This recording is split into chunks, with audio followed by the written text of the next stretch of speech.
বাচ্চাগুলি নবীর কাছে প্রশ্ন করল, গো পয়গম্বর, ও আব্দুল্লাহর পুত্র মুহাম্মদ, তোমার আল্লাহ কতজন?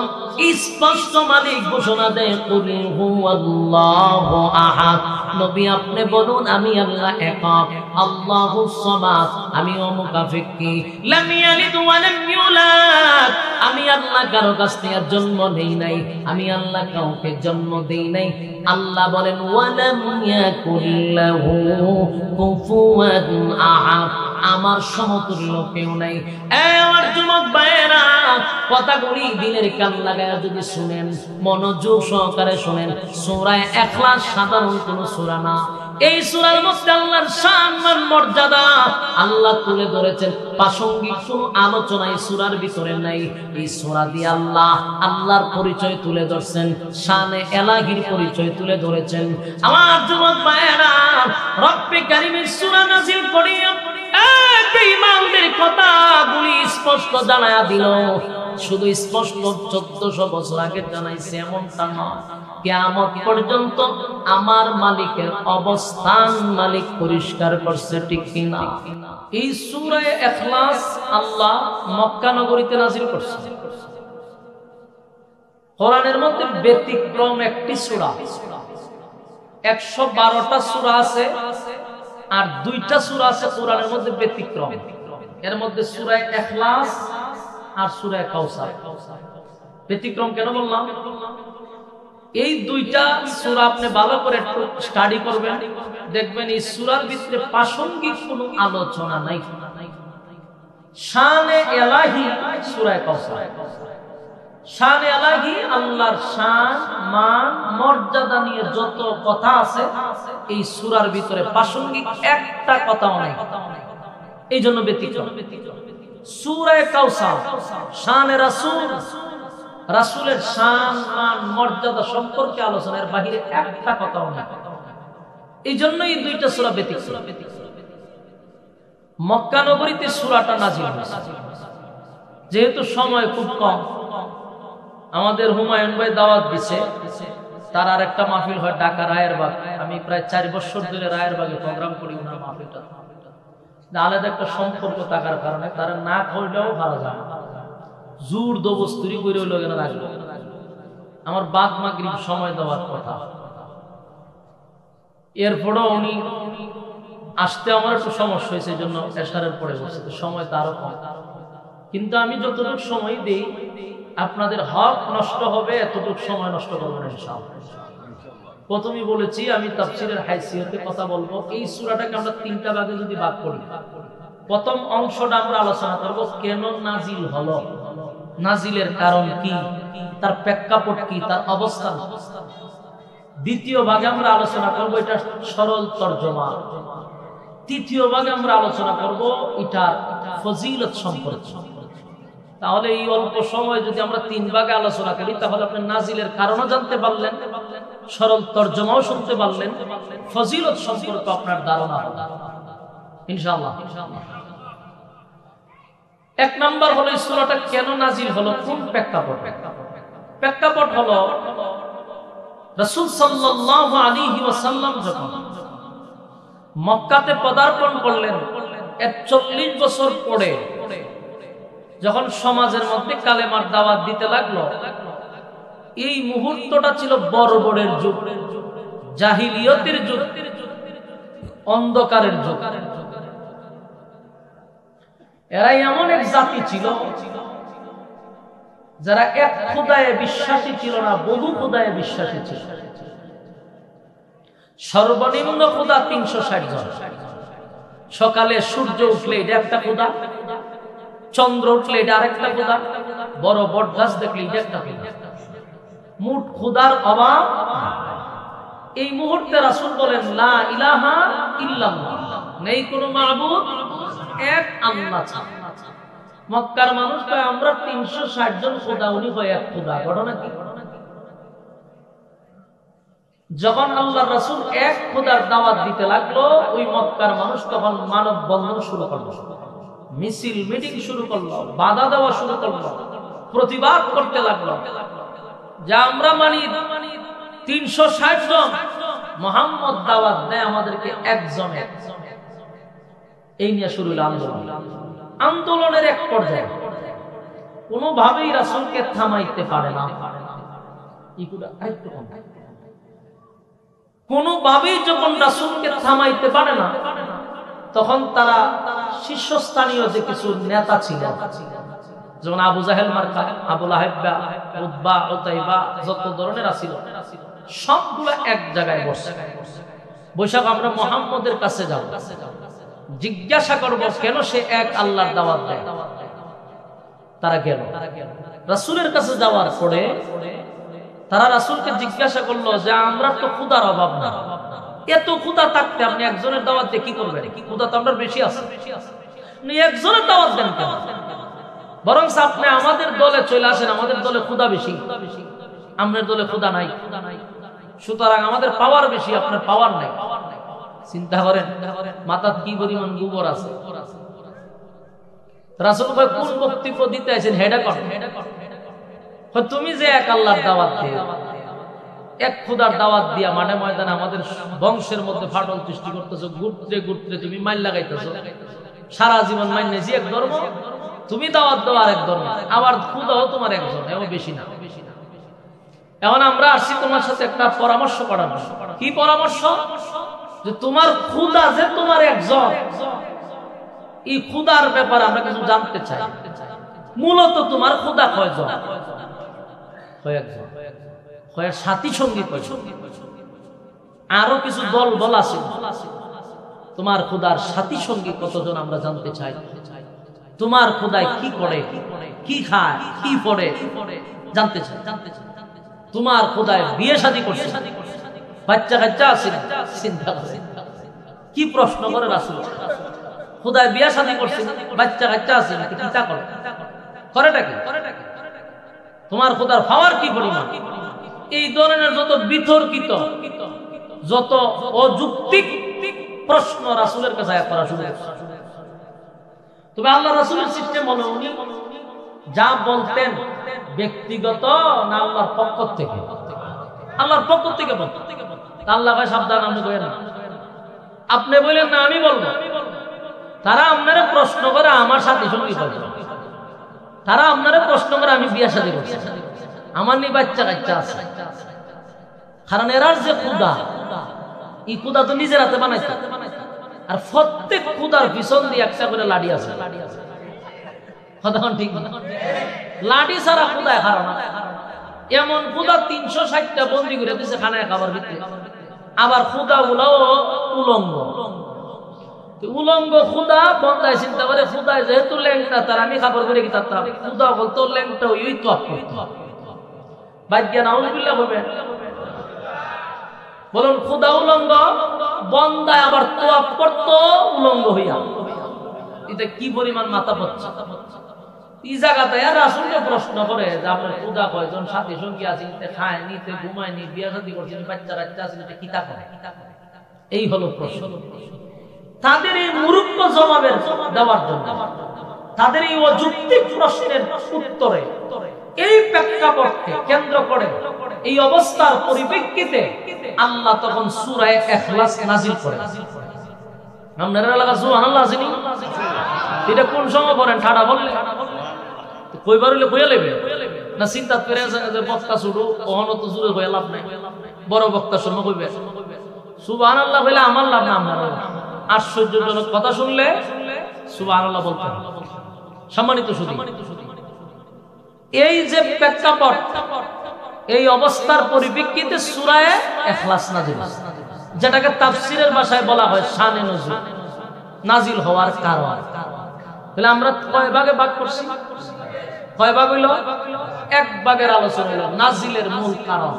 এই অযৌক্তিক মূর্খ জবাবের, এই যে মূর্খভাবে যে প্রশ্নগুলা করছে, অযৌক্তিক প্রশ্ন করছে, এই প্রশ্নকে কেন্দ্র করে আল্লাহ সূরা ইখলাস নাযিল করেছে। এই হলো মূলত নাযিলের কারণ। এখন আসুন, নাযিল করার পরে আল্লাহ তাদের উত্তরে কি জবাব দিছে এটা সূরার ভিতরে দিছে। এখন আসুন আমরা এটা কিছু সরল তরজমা করি। আল্লাহ তখন এই সূরা নাযিল করছে, কুল হুয়াল্লাহু আহাদ, আল্লাহুস সামাদ লাম ইয়ালিদ ওয়া লাম ইউলাদ ওয়া লাম ইয়াকুল লাহু কুফুয়ান আহাদ। সূরা নাজিল। রব্বে কারীম বলেন, বন্ধু আপনার কোনো জবাব দেওয়ার প্রয়োজন নাই, আমি আল্লাহ জবাব দিব। সর্বপ্রথম যে জবাব দিল কুল হুয়াল্লাহু আহাদ, নবী আপনি বলুন আমি আল্লাহ একক। বলুন আল্লাহ কয়জন? আল্লাহ কিন্তু বলে নাই যে আমি আল্লাহ এক, এই কথা বলে নাই। আল্লাহ বলছে একক। একক দিয়া ব্যারিকেড দিয়েছে, সামনে বাড়াইবার কোনো সুযোগ নেই। যদি এক কইতো তাহলে একের পরে দুই, দুইয়ের পরে তিন, 100 দিত। এই জন্য একক পেয়ে ব্যারিকেড দেওয়া হয়েছে, সামনে বাড়ার কোনো সুযোগ। কুল হুয়াল্লাহু আহাদ, নবী আপনি বলুন আমি আল্লাহ একক, অদ্বিতীয়, আমার কোন সাথী সঙ্গী নাই, আমার কোন ইলাহ নাই, আমার কোন সাথীও নাই, সঙ্গীও নাই, ইলাহ নাই। আমি একক, অদ্বিতীয়। আল্লাহুস সামাদ, আমি অমুকাফিক, আমি কারোর উপর ডিপেন্ড করি, কারোর উপর নির্ভর করি না। এই মালিক কারোর উপর নির্ভর করে, কথা দিবেন না। আপনারা আমার কথা বুঝেননি, হ্যাঁ না কইলে কোন হইব। আপনারা দি মোবাইল শিখের খাস করে লেছে।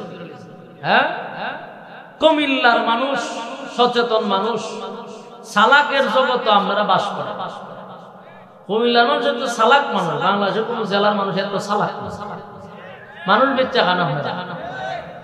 আপনারা বাপ বলেছেন আপনার মানুষের মতো ময়মনসিংহের মানুষের মতো। ময়মনসিংহ গেলে এরা হইলো একবারে সরল সোজা, সুপ কইরা কম্বল দিয়া বই ঠেলা দিল, কাতকুতানি যদি দেন 3 দিন পরে আসে, সাথে সাথে আসি না। আপনারা তো এই জগতের না, এটা কুমিল্লার মানুষ, খুব চালু মানুষ। কুমিল্লা আমি থেকে গেছি তো, আমি আপনারা ভালো করেছি। আর কেউ চিনুক না। বলুন কুল হুয়াল্লাহু আহাদ, নবী আপনি বলুন আমি আল্লাহ একক, অদ্বিতীয়।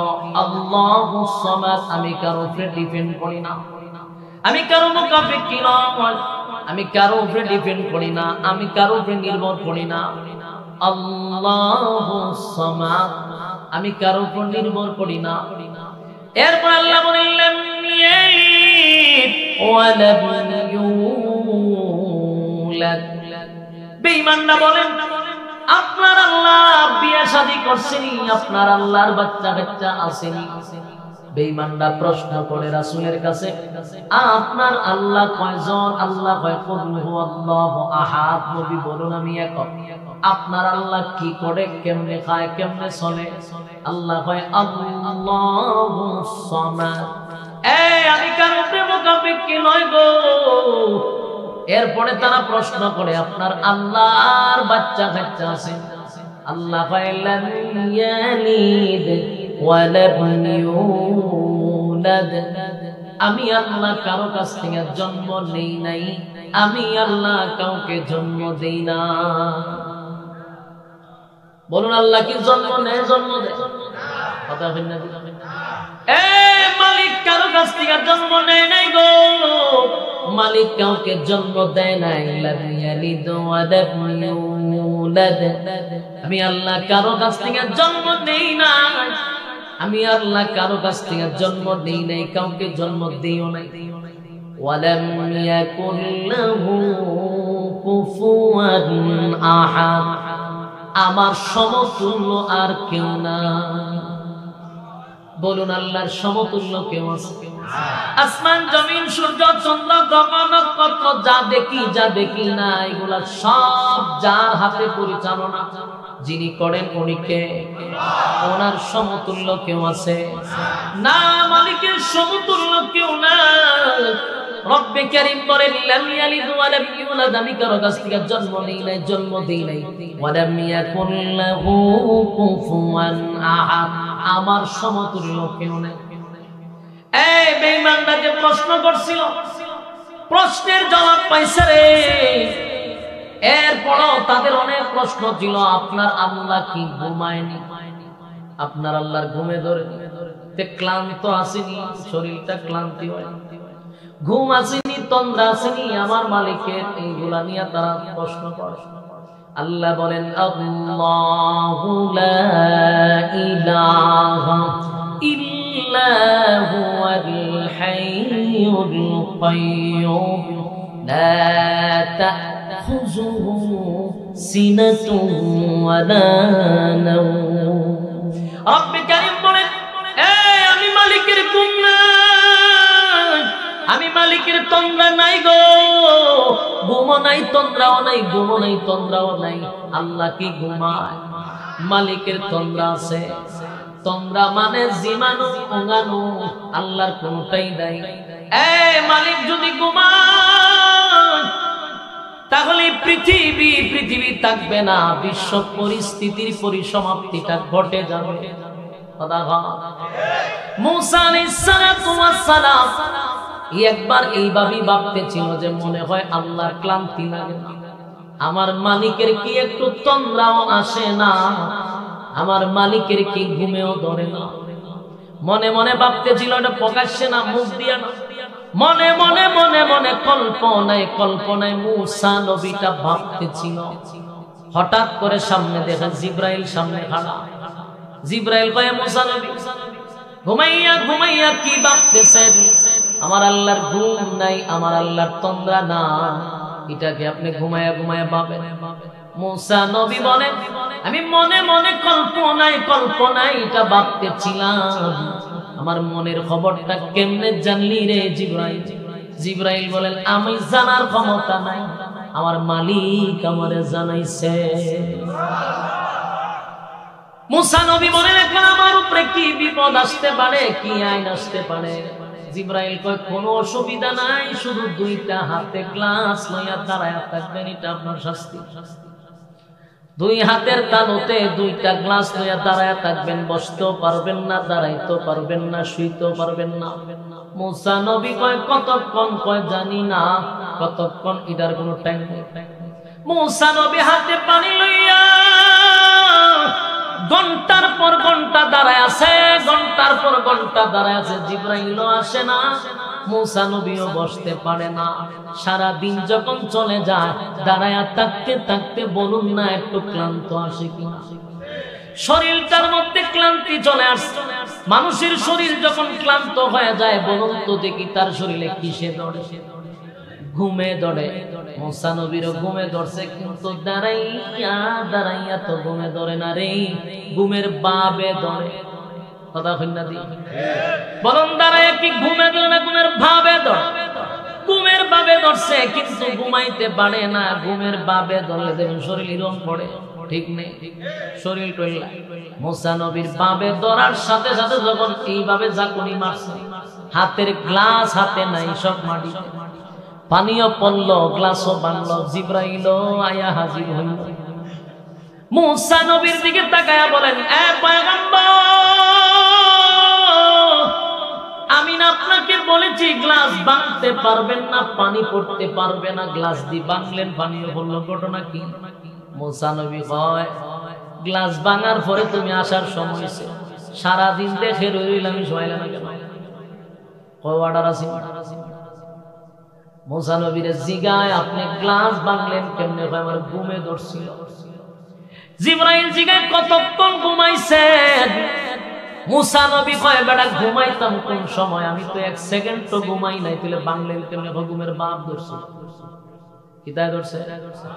ঘুমের ভাবে ধরছে, ঘুমাই নাই গো, ঘুমের ভাবে ধরছে। এই জন্য আমার হাত আমার নিয়ন্ত্রণে ছিল না, ভাবের কারণে নিয়ন্ত্রণ আমি হারাইছি।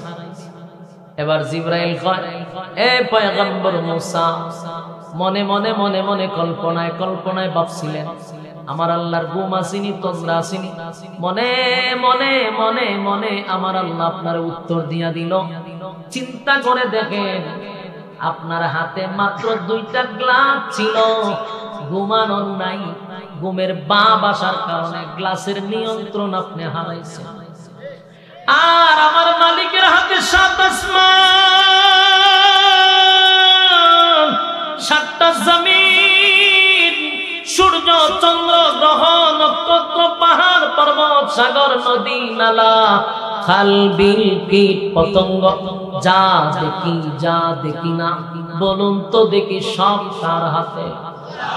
আপনাদের ঈমানের আওয়াজ দিয়া বলেন কার হাতে? আরো জোরে বলেন কার হাতে গো? আমার মালিকের হাতে সাত আসমান, সাতটা জমিন, সূর্য চন্দ্র, এক গ্রহ নক্ষত্র, যা আমাদের দেখাতে যা দেখি না সব তো আমার মাওলার কুদরতি হাতে রে। সেই মালিক যদি একটা সেকেন্ডের জন্য ঘুমায় বলুন না আসমান থাকবে, জমিন থাকবে? চন্দ্র সূর্য ভেঙ্গে ভেঙ্গে জমিনে পড়বে গো। বিশ্ব পরিস্থিতিটা জাগাতেই সীমাবদ্ধ হয়ে যাবে, বিশ্ব পরিস্থিতির পরিসমাপ্তি জাগাতেই সব ঘটে যাবে, ঠিক কিনা? সব ঘটে যাবে। এই জন্য মালিক বলেন আমি ঘুমাই না, আমার ঘুমও নাই তন্দ্রাও নাই, ঘুমও নাই তন্দ্রাও নাই বান্দারে। বরং রাত যত গভীর হয় আমি আমার বান্দার কাছে তত বেশি থাকি। সুবহানাল্লাহ কি বাড়ি দিয়া হইতে? রাত যত গভীর হয় গো আমি আমার বান্দার নিকটে থাকি, নিকটে থাকি, নিকটে থাকি। বান্দায় কোন সময় আল্লাহ বলে ডাক দিবে সেই অপেক্ষায় আমি মালিক তাকায়া থাকি। বান্দারে দুনিয়ার কোন মানুষ ব্যবসাওয়ালা 12টার পরে দোকান বন্ধ করে দেয়, চাকরিওয়ালা চাকরি বন্ধ করে দেয়, যে সেক্টরে থাকে সব সেক্টর রাতের 12টার ভিতরে বন্ধ হয়ে যায়। আল্লাহ বলেন দুনিয়ার সব বন্ধ হয়ে গেল আমি আল্লাহর দরজা 24টা ঘন্টার একটা সেকেন্ডের জন্য বন্ধ নাই। আমি ঘুমাই না,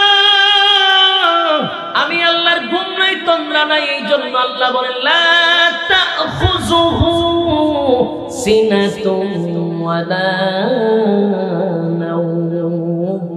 আমি আল্লাহর ঘুম নাই তন্দ্রা নাই, ঘুম নাই তন্দ্রা নাই। তাহলে এক নাম্বার হলো বেঈমানের বাচ্চাগুলি নবীর কাছে প্রশ্ন করলো, গো পয়গম্বর, ও আব্দুল্লাহর পুত্র মুহাম্মদ, তোমার আল্লাহ কতজন? স্পষ্ট মালিক ঘোষণা দেয় কুল হুয়াল্লাহু আহাদ। নবী আপনি বলুন আমি আল্লাহ একক, আল্লাহুস সামাদ। আমি অমুকাফিকি লাম ইয়ালিদ ওয়া লাম ইউলাদ। আমি আল্লাহ কারো কাছ থেকে জন্ম নেই নাই, আমি আল্লাহ কাউকে জন্ম দেই নাই। আল্লাহ বলেন ওয়ালাম ইয়াকুল লাহু কুফুওয়ান আহাদ, আমার সমতুল্য কেউ নাই। আমার যুবক ভাইয়েরা কথাগুলি দিলের কান লাগায় যদি শুনেন, মনোযোগ সহকারে শুনেন। সূরা ইখলাস সাধারণ কোন সূরা না। এই সূরার মধ্যে আল্লাহর সম্মান মর্যাদা আল্লাহ তুলে ধরেছেন। প্রাসঙ্গিক কোন আলোচনা এই সূরার ভিতরে নাই। এই সূরা দিয়ে আল্লাহ আল্লাহর পরিচয় তুলে ধরেছেন, শানে এলাহির পরিচয় তুলে ধরেছেন। আমার যুবক ভাইয়েরা রব্বে কারীমের সূরা নাযিল করিয়া বেঈমানদের কথাগুলি স্পষ্ট জানায়া দিল। শুধু স্পষ্ট 1400 বছর আগে জানাইছে এমনটা নয়, কিয়ামত পর্যন্ত আমার মালিকের অবস্থান মালিক পরিষ্কার করছে, ঠিক কিনা? জোরে বলেন আল্লাহু আকবার। এই সূরা হলো শানে এলাহি, আল্লাহর সম্মান মর্যাদা। এই সূরার নাজিল হওয়ার কারণটা শোনাইলাম, সূরার ভিতরে তরজমাটাও আপনাদেরকে শোনায়া দিলাম। এখন আসুন এই সূরার ফজিলত বলে আমার আলোচনা শেষ করে দেই। এই সূরার ফজিলতের সম্পর্কে বলা হয় তাদিল সূরাতুল ইখলাস সুলুসুল কুরআন। এই সূরা হলো কুরআনের 3 ভাগের 1 ভাগ। আসিনি এলাকা সুবহানাল্লাহ। কোন সময় হবেন আমার ঘরে, আমার ঘড়ি কইয়ে গোটা কোরআনের মধ্যে সূরাটা হলো কোরআনের 3 ভাগের 1 ভাগ। একবার যদি কেউ পড়ে গো 10 পারার সওয়াব তার আমল নামার মধ্যে আল্লাহ লিখে দেয়। 2 বার পড়লে 20 পারার আমল লিখে দেয়। 3 বার পড়লে 1 খতমের সওয়াব আল্লাহ আমল নামায় লিখে দেয়। সুবহানাল্লাহ। আপনারা কি সেই সওয়াবের দরকার আছে? তাহলে পড়ুন কুল হুয়াল্লাহু আহাদ আল্লাহু আল্লাহুস সামাদ লাম ইয়ালিদ ওয়া লাম ইউলাদ ওয়া লাম ইয়াকুল লাহু কুফুয়ান আহাদ। এই মুহূর্তে প্রত্যেকের আমলনামায় 10 পারার নেকি লেখা হয়েছে। সুবহানাল্লাহ। আবার পড়ুন কুল হুয়াল্লাহু আহাদ আল্লাহুস সামাদ লাম ইয়ালিদ ওয়া লাম ইউলাদ ওয়া লাম ইয়াকুল লাহু কুফুয়ান আহাদ। 20 পারার সওয়াব দেওয়া হয়েছে। আবার পড়ুন কুল হুয়াল্লাহু আহাদ আল্লাহুস সামাদ লাম ইয়ালিদ ওয়া লাম ইউলাদ ওয়া লাম ইয়াকুল লাহু কুফুয়ান আহাদ। আল্লাহর কসম, এই মুহূর্তে আমার সঙ্গে যারা 3 বার পড়লেন প্রত্যেকের আমলনামার মধ্যে 1 খতমের সওয়াব আল্লাহ লিখে দিয়েছে। জোরে কোন সুবহান। এই যুবক, নেকির প্রয়োজন আছে গো, নেকির প্রয়োজন আছে, নেকির প্রয়োজন আছে। 3 বার পড়লে 1 খতমের সওয়াব, 3 বার পড়লে 1 খতমের সওয়াব। বলেন 10 বার যদি প্রতিদিন কেউ পড়ে 10 বার আল্লাহ বলেন, আল্লাহর নবী বলেন 10 বার যদি পড়ে জান্নাতের ভিতরে একটা করে তার জন্য বাড়ি বানানো হবে। সুবহান। অথচ এই বয়ান করার পরে ওয়াজের মাহফিলে সীমাবদ্ধ। এই ওয়াজ আর বাড়িতে নিতে পারে না, বাড়িতে ওয়াজ লইয়া যাইতে পারি না। আজকে বলছি মাহফিলের এরিয়ার ভিতরে গেলে ওয়াজ, ঠিক না? অথচ 10 বার যদি পড়লে একটা বাড়ি দেওয়া হয়, তার মধ্যে মুসলমানদের বিন্দু পরিমাণে কোনো আকর্ষণ নাই। জান্নাতে দিব তার মানে এটা বিশ্বাসই হয় না, তার মনের মধ্যে কোনো আকর্ষণ জাগে না। বাংলাদেশের প্রধানমন্ত্রী যদি ঘোষণা দিত যারা জয় বাংলা 1000 বার পড়বা একটা বাড়ি দিত, কথা কই না? তখন দেখতেন একজনে তাসবিহ তুলে পড়তো জয় বাংলা জয় বঙ্গবন্ধু, কথা ঠিক কি? তারপরে জয় বাংলা জয় বাংলা জয় বাংলা জয় বঙ্গবন্ধু জয় শেখ হাসিনা জয় নৌকা জয় উন্নয়ন। 1000 বার 1 লাখ করে কে হয়তো প্রধানমন্ত্রী আপনার বাবার নামে 1 লক্ষ বার বসকাইছে, তখন একটা বাড়ি পাওয়া যায়। আর জান্নাতের ভিতরে 10 বার সূরা ইখলাস পড়লে বাড়ি দিব, এটার ভিতরে কোনো বিন্দু পরিমাণ আকর্ষণ নেই। জয় বাংলার আকর্ষণ আছে। আরে মাগমা গলা ফাড়া।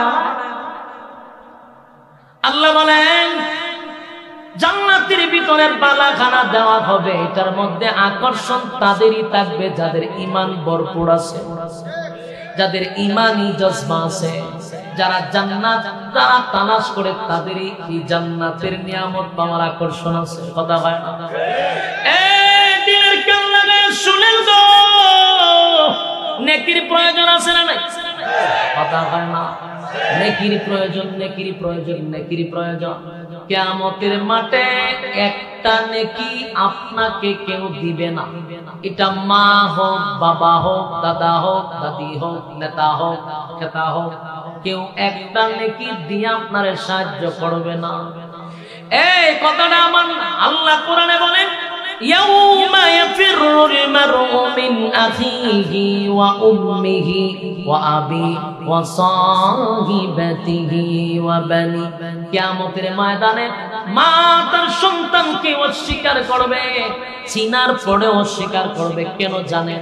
যদি আমার সন্তান আমার কাছে একটা নেকি চায়, কেমনে দিব? এই জন্য চিনার পরেও বলবে আমার কোনো সন্তান ছিল না, চিনার পরেও বলেন আমার দুনিয়াতে বিয়ে হয় নাই। যুবক মা বাবার থেকে আপন কেউ নয় গো। মা বাবাই যদি আপনাকে অস্বীকার করে, পৃথিবীর কেউ আপনাকে নেকি দিবে, ফিরে দিবে। কথা হয় না? মা বাবাই যদি না দেয় কেউ দিবে না, কেউ দিবে না। অথচ আল্লাহ রাব্বুল আলামিন স্পষ্ট ঘোষণা করছে জান্নাতে যদি যাইতে চাস 1 নাম্বার হলো ইল্লাল্লাযীনা আমানু, বান্দা ঈমান আনতে হবে আমি আল্লাহর উপর। 2 নাম্বার কথাটাই হলো ওয়া আমিলুস সালিহাত, নেক আমল করতে হবে। নেক আমল ছাড়া কোনো উপায় থাকবে না। তাই আমরা যদি ডেইলি 3 বার পড়ি তাহলে এক খতমের সওয়াব হয়। এই নেক আমলটুকুর দরকার আছে না নাই? আমার আর তোমার মালিক কেন বানাইলো? অনর্থক বানাই নাই, অকারণে বানাই নাই, নিষ্প্রয়োজনে বানাই নাই বান্দা, অকারণে বানায় নাই, নিষ্প্রয়োজনেও বানায় নাই, ইবাদতের জন্যই তো বানাইছে। আমরা কি অনর্থক বানাইছে? আপা হাসিবতুম আন্নামা খলাকনাকুম আবাসাও ওয়া আন্নাকুম ইলাইনা লা তুরজাউন। রব্বে কারীম বলেন অনর্থক বানাই নাই, অকারণে বানাই নাই। বান্দা, নিষ্প্রয়োজনে আমি বানাই নাই। রব্বে কারীম বলেন কেন বানাইলাম, কেন বানাইলাম, কেন বানাইলাম? ওয়া মা খালাকাতুল জিন্না ওয়াল ইনসা ইল্লা লিয়াবুদুন। অনর্থক বানাই নাই, মানব আর দানব বানাইছি শুধুমাত্র কেবলমাত্র গোলামির জন্য, গোলামির জন্য, ইবাদতের জন্য, ইবাদতের জন্য। বান্দারে রং তামাশার জন্য দুনিয়ার জমিনে পাঠাই নাই, যেমনে মনে চায় এমনে চলার জন্য পাঠাই নাই। বান্দা শুনে রাখ, আমি আল্লাহ তোরে অনর্থক বানাই নাই, স্পষ্ট জানায়া দিছি। কেন বানাইলাম সেটাও জানায়া দিছি। তুই যদি আমার গোলামি না করস, আমার নিয়ামত খাইয়া যদি আমি আল্লাহর নাফরমানি করস, এটাও জানায়া দিলাম। আমি আল্লাহ কাউকে ছেড়ে দিই নাই, তোদেরকেও ছেড়ে দিব না। বলুন আল্লাহ কাউরে ছাইড়া দিছে? কথা কন। ইতিহাস যদি কেউ পড়ে থাকেন আমারে জানায়া দেন, মালিক কাউকে কি কোনো সময় ছাইড়া দিছে? ফেরাউনের ইতিহাস পড়ুন। 40 বছর পর্যন্ত যার কোনদিন একটা এসি পর্যন্ত আসে নাই, কোন ধরনের রোগ বেমার ছিল না, সে এত জুলুম করছে, 90,000 শিশু জবাই করে নীল নদে বাসায়া দিছে। নাউজুবিল্লাহ, বাড়ি দিয়া হইল। এত বড় জালেম মুসা নবীরে আটকানোর জন্য 90,000 শিশু জবাই করলো, নিজেরে খোদা দাবি করলো। বলুন তো দেখি আমার আল্লাহ কি ফেরাউনারে ছাইড়ে দিছে? কথা হয় না? আল্লাহ সার দিছি, আমি যথেষ্ট সার দিছি। সার দেওয়ার পরে দেখি নাফরমানি আরো বাড়ায়া দিছে। শেষে আল্লাহ জাতা দিয়া দুইরা পানির তলে চুবাইছে। কথা কোন ঠিক? মোট কথা বলে আল্লাহ ছেড়ে দেয় না। নমরুদ গোটা পৃথিবীর 4 জন বাদশাকে আল্লাহ রাজত্ব দিছে। গোটা পৃথিবী রাজত্ব করার জন্য 4 জনকে দিছে। 2 জন ইমানদার, 2 জন বেঈমান। বেঈমানের মধ্যে 1 নম্বরে বেঈমান হবে নমরুদ। এই নমরুদরে আল্লাহ গোটা পৃথিবী রাজত্ব করার সুযোগ দিছিল। রাজত্ব পাইয়া নিজেরে খোদা দাবি করছে। এখন সে কয় আমি খোদা দাবি করছি, আর কোন খোদা নাই, আসল খোদা মাইরা ভালাম। মাথা কি পরিমাণ খারাপ হইছে। তীর লইয়া আসমানের দিকে মারছে। আল্লাহ কয় ফেরেশতা তীরের মধ্যে রক্ত লাগায়া দে, রক্ত লাগায়া দে। তীরের মধ্যে রক্ত লাগায়া দিছে। তীর জমিনে ফিরে আসছে। তীরের মধ্যে রক্ত দেখে এখন ডান্স নো পাগলো, ডান্স দেওয়া শুরু করছে। ডিজে গানের আয়োজন। কয় আল্লাহ মাইরা লাইছি, নাউজুবিল্লাহ। আল্লাহ মাইরা লাইছি, এইভাবে নাচানাচি শুরু। আল্লাহ কয় আরো নাচতে থাক, নাচতে থাক, যত পারো নাচো, এরপরে যাইবা বলে। কথা হয় না? নাচানার দিন পরে যাওয়ান লাগবে না, হয় নাচতে থাক। দুইটা মাতকা জাতা দিয়া নাচতে থাক, তে নাচ। আল্লাহ কয় নাচতে থাক, আরো নাচ, সুযোগ দেয় আরো নাচ। শেষ পর্যন্ত যখন সীমা লঙ্ঘন করছে আমার আল্লাহ কিন্তু এই নমরুদদারে জুতা দিয়া ফিরাইলাম। কি দিয়া ফিরছে? জুতা দিয়া, জুতা দিয়া, জুতা দিয়া।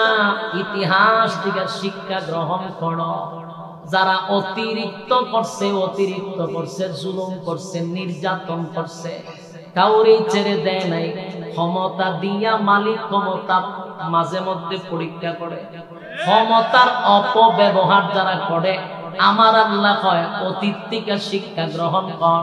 ক্ষমতা পাইয়া যারা ক্ষমতার অপব্যবহার করছে গো, আমার মালিক জুতা দা ভিড়াইলাম। এখনো যারা ক্ষমতা পাইয়া ক্ষমতার অপব্যবহার করবা, আল্লাহর জুতা রেডি আছে, কথা হয় না? জুতা রেডি আছে। সাবধান, ক্ষমতার অপব্যবহার কইরো না, পদের লোভে লাফালাফি কইরো না। এই দিন নয়, আরো দিন আছে। এক শীতে কি এক মাঘে কি শীত যায়? এক মাঘে শীত যায় না। এই দিন নয়, আরো দিন আছে। লাফালাফি কমায়া করো। অতীতেও আল্লাহ কাউকে ছেড়ে দেয় নাই, ভবিষ্যতেও কাউকে ছেড়ে দিবে না। নাচতে থাক ইচ্ছা মতে, কথা ঠিক নেই? জানাবেন না জানা, কিন্তু ছেড়ে দিব, কথা না দি। গাও বাংলাদেশ গাও, তবে ইচ্ছে মতো গাও, মন চাইলে নেচে গে জাহান্নামে যাও। মন চাইলে জাহান্নামে যাও, তার বাধা দিছে কেন? যত ভারস নাচতে থাক, কথা ঠিক? ছাইরা দেয় আল্লাহ, কথা কয় না দি, কথা কয় না দি, ছাইরা দিছে কেন? ইতিহাস সাক্ষী, কাউকে ছেড়ে দেয়, তবে নাচতে থাকো। কি করতে থাকো? গাও বাংলাদেশ গাও, তবে ইচ্ছে মতো গাও, মন চাইলে নেচে গে জাহান্নামে যাও। আরে মন চাইলে নেচে গে জাহান্নামে যাও। কথা বল। যত খুশি, যত বুঝলি তুলে ছিল, হ্যাঁ, মূল উদ্দেশ্য হলো চর্চারাই আর গজল গাই গীতা করতাম। 1 ঘন্টা 1.5 ঘন্টা যতক্ষণ আমি আলোচনা করি, আলোচনার পুরাটাই কোরআনের ভিতর থেকে আলোচনা করার চেষ্টা করি। আমার লাইফে কোনো সময় গীতা কাহিনী আমি বয়ানে ফিটিং করি নাই, ভবিষ্যৎ না। কিন্তু মাঝে মধ্যে যদি একদিনের সঙ্গীত আইসা পড়ে, এটা ফেসবুকে গেলে ভাই হেতে গজল গায়, ওয়াজ কিতাব। কিন্তু যারা কয় আর হারা মাহফিলে তো ভাই একটা আয়াত পাওয়া যায়। যত গীতা কাহিনী আর যত কাল্পনিক গল্প কইয়া মাহফিল শেষ। অথচ ফার্স্ট টু লাস্ট একটা বিষয়ের উপরে আলোচনা করি, এটা আমার শুরুর থেকে। বিষয় ভিত্তিক ছাড়া কোনো আলোচনা আমার ইউটিউবে নাই। কিন্তু 1-2টা সঙ্গীত, কোরআন তেলাওয়াত অথবা পাবলিকের আবদার রক্ষার্থে কোনো কিছু শুনাইলে এটা ইউটিউবে গেলে ভাই হ্যাঁ তো ওয়াজ করে না, খালি গজল গায়। অথচ যে কইছে সারা মাহফিলে খায় আপনি। অথচ আমি যতটা বয়ান করি, প্রত্যেকটা বয়ান আমার বিষয় ভিত্তিক আমি ফিটিং করার চেষ্টা করি। কাল্পনিক গীতা কাহিনী কোনো সময় প্রশ্রয়ও দিই। এই সমালোচনার কারণে অনেকগুলো বাদ দিয়ে দিছি, তো লিয়ে আসবে। এবার মূল কথা হইল, সময় শেষ, সময় শেষ। মূল কথা হলো আল্লাহ রাব্বুল আলামিন বলেন, আমি অতীত কাউকে ছাড় দেই নাই, ভবিষ্যতে কাউকেও। তাহলে না ফরমানি যতি করো, ধরবনি আল্লাহ। এবার আসুন, রব্বে কারীম বলেন, বান্দা মূল উদ্দেশ্য কেন পাঠাইলাম এই বিষয়টা ইয়াদ রাখবি। প্রত্যেকটা মানুষ আল্লাহর দরবারে দাঁড়াইতে হবে। তাহলে কি নিয়ে দাঁড়াইবেন, কি দরকার আছে না? কথাগুলি আর 5 মিনিট মনোযোগ দিয়ে শুনেন, আমি কথাটা ফিনিশিং দিয়া লেমে যাই, ভালো করে শুনেন। 1 নাম্বার হলো সূরা ইখলাস যদি 3 বার পড়ি, তাহলে আমাদের আমলনামায় আসতেছে 1 খতম কোরআন সওয়াব। ঠিক না? 1 খতম সওয়াব যদি হয়, আল্লাহ পাঠাইলাম তো নেকি অর্জন করার জন্য, কিন্তু নেকি নাই, শুধু গুনাহের প্রতিযোগিতা। বাস্তব না বাস্তব? সব জায়গায় গুনাহের প্রতিযোগিতা, গুনাহের প্রতিযোগিতা, কোথাও নেকি নাই। আল্লাহ বলেন, বান্দা স্পষ্ট করে দিলাম, অনর্থক বানাই নাই, অকারণে বানাই নাই, নেকির জন্য বানাইছি। ইবাদত যদি না করো ছেড়ে দিব না, আল্লাহ ছেড়ে দিবে না, এই কথাটাও জানায়া দেয়। ওয়ালাকাদ জারানা লি জাহান্নামা কাসীরাম মিনাল জিন্নি ওয়াল ইনস। বহু মানুষ এবং জিনকে কিন্তু আল্লাহ আগুন দিয়া জ্বালাবে, পোড়াবে। কথা বলেন, মনোযোগ আছে না নাই? মনোযোগ দিয়ে শোনার চেষ্টা করি। ফজিলত সম্পর্কে বলেছিলাম, তাআদিলু সূরাতুল ইখলাস, সুলুসুল কোরআন, 3 ভাগের 1 ভাগ সূরা ইখলাস। একবার পড়লে 10 পারা, 2 বার পড়লে 20 পারা, 3 বার পড়লে 30 পারা, 1 খতমের সওয়াব। আর সূরা ইখলাস যদি 10 বার পড়েন, একটা জান্নাতে বাড়ি, একটা করে 10 বার করে পড়লে জান্নাতের ভিতর আল্লাহ বাড়ি বানায়া দিবে। আল্লাহর নবী বলেন শুধু তাই নয়, সূরা ইখলাস যদি কেউ প্রতিদিন পড়তেই থাকে দুনিয়া তো সম্মান, পরকালেও সম্মান। আল্লাহর নবীর সাহাবী একজন, নবীজি যখন যুদ্ধের ময়দানে যুদ্ধের জন্য প্রস্তুতি নিল, যুদ্ধের জন্য প্রস্তুতি নিতেছিল, জিবরাইল সংবাদ দিয়েছে, হুজুর আপনার একজন সাহাবী ইন্তেকাল করছে। কোথায়? কয় মদিনা। আমি কই? বলে যুদ্ধের ময়দানে। আমার কাছ থেকে আমার সাহাবীর লাশ হলো 100 কিলোমিটার দূর। জিবরাইল বলে, হাবিব জানাজা আপনার পড়াইতে হবে গো। নবী কয়, আমি কই মুআবিয়া ইবনে মুআবিয়া কই, কেমনে রে জানাজা পড়াবো? জিবরাইল কয়, আপনি জানাজার জন্য প্রস্তুতি নেন। নবীজি জানাজার জন্য প্রস্তুতি নিল। যেই মাত্র জানাজার জন্য প্রস্তুতি নিল, নবী তাকায়া দেখে সামনে মুআবিয়া ইবনে মুআবিয়ার লাশ দেখা যায়। সুবহানাল্লাহ। নবীজি জানাজা শুরু করলো।